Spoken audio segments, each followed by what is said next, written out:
Hey, don't rage quit bro here, bringing you a quick build guide on my cast when damage taken Saboteur build. It has a lot of resemblance to other Wardloop builds from past leagues, though there's some new strategies involved in setting this one up.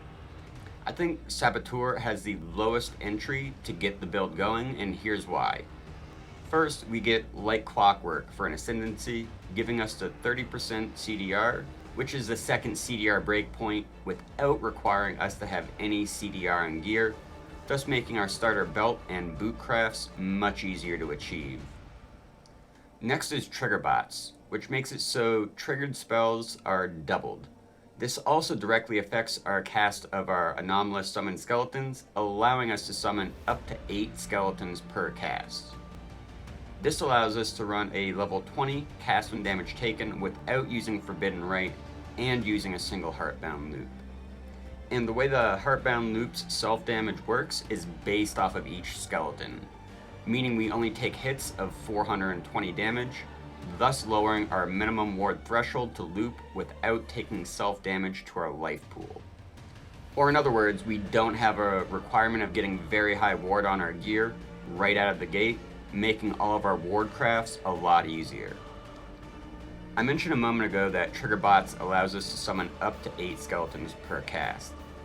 At 8 skeletons we take 3360 self-damage, which allows us to proc a level 20 regular quality cast when damage taken without issue.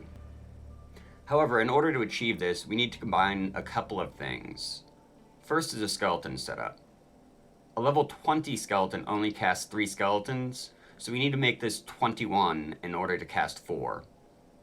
In order to proc this properly without the need for level 21 cast when damage taken, we use level 20 gem setup for both skeletons and cast when damage taken, and use a +1 all skills amulet to make the skeletons level 21.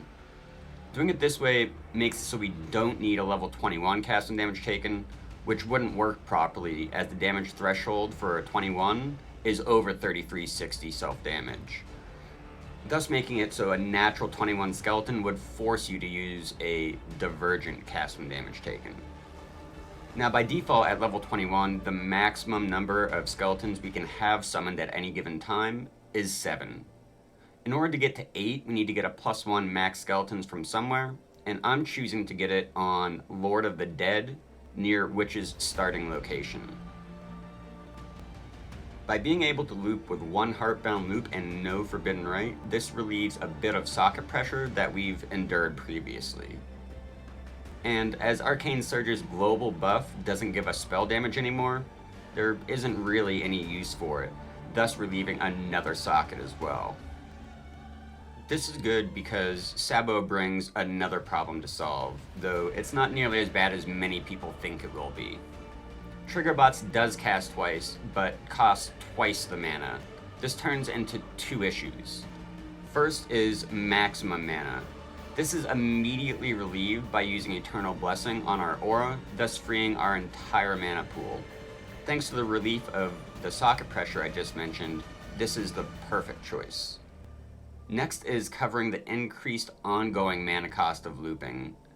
I achieved this by mixing a combination of a bit more mana recoup by getting it on both the ring and amulet, as well as taking the mana recoup mastery, as well as reduced mana cost of skills. In my entry level setup, I am using reduced mana cost bench on the flask suffix and have inspiration in my damage dealer setups. As I progress my gear, I plan on getting reduced cost on the lab boot enchant and possibly taking the nodes around Righteous Decree in order to allow the dropping of inspiration. One more thing to mention here in this video is flask uptime.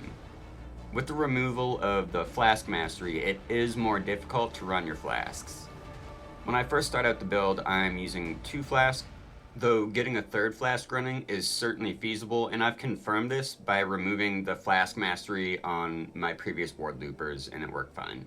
This will require a bit more gear, but it's fairly easily achievable.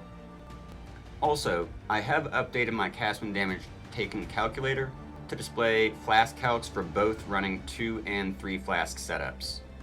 One important note is that the duration of Olros needs to be at least 10 seconds to get 2 Trader procs every time. At 20 quality, you need at least 67 duration total. I'll include a link to my updated calc in the description. I'm also including 2 POBs in the description, one with my entry-level gear, and the next my current gear as of the recording of this video. I won't be updating the description here, though I will be regularly updating the !build command on my Twitch, which is twitch.tv/don'tragequitbro. One more important thing to note is getting the loop started.